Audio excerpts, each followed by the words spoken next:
Okay guys, kita akan bawa anda tengok ada apa dalam ni. Okay, jom. Tengok tangga dia macam ni guys. Kena hati-hati guys.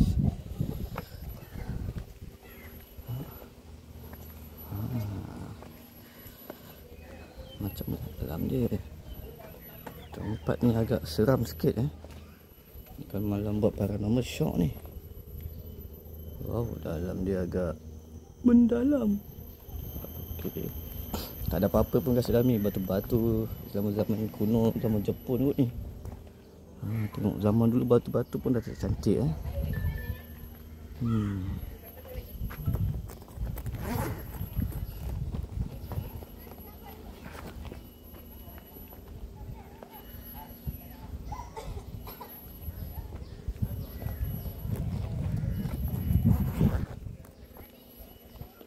Belakang tu hutan guys.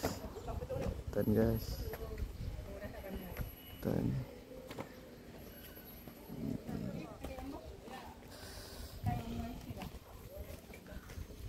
Nampak tu view laut. Atas view laut.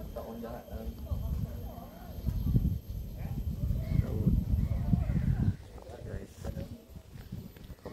Kampung dia. Ni kena hati-hati guys.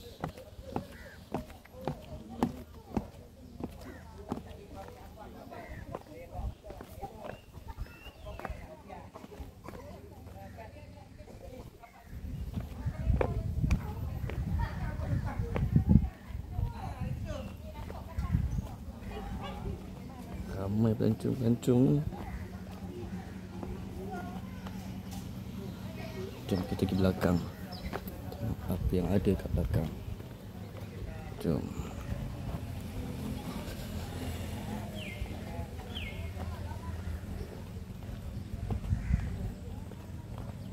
Belakang guys. Ke belakang, jom. Tengok tepi dia macam ni guys.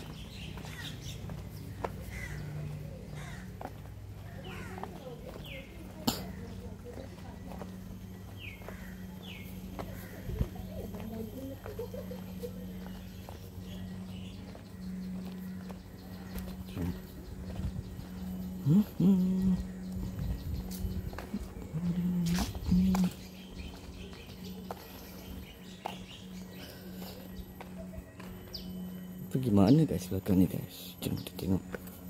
Oh, sampai sini je. Dalam hati. Tak ada apa-apa dah guys. Ni dalam hati je.